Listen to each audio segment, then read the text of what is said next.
റോമർക്ക് എഴുതിയ ലേഖനം 15-ാം അധ്യായം 1 മുതൽ 13 വരെ.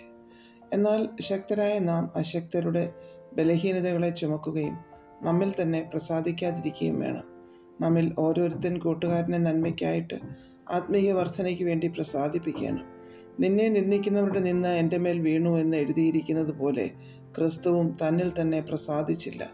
എന്നാൽ മുന്നെഴുതിയിരിക്കുന്നതൊക്കെയും നമ്മുടെ ഉപദേശത്തിനായിട്ടും നമുക്ക് തിരുവെഴുത്തുകളാൽ ഉളവാകുന്ന സ്ഥിരതയാലും ആശ്വാസത്താലും പ്രത്യാശ ഉണ്ടാകേണ്ടതിന് തന്നെ എഴുതിയിരിക്കുന്നു.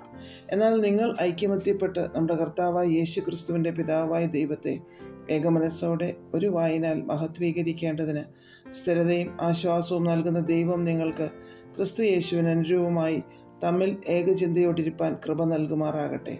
അതുകൊണ്ട് ക്രിസ്തു ദൈവത്തിൻ്റെ മഹത്വത്തിനായി നിങ്ങളെ കൈക്കൊണ്ടതുപോലെ നിങ്ങളും അന്യോന്യം കൈക്കൊള്ളുവിൻ.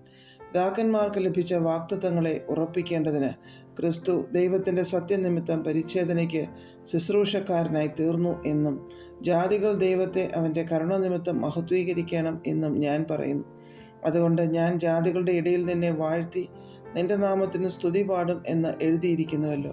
മറ്റൊരിടത്ത് ജാതികളെ അവൻ്റെ ജനത്തോട് ഒന്നിച്ചാനന്ദിപ്പീൻ എന്നും പറയുന്നു. സകല ജാതികളുമായുള്ളവരെ കർത്താവിനെ സ്തുതിപ്പീൻ, സകല വംശങ്ങളും അവനെ സ്തുതിക്കട്ടെ എന്നും പറയുന്നു.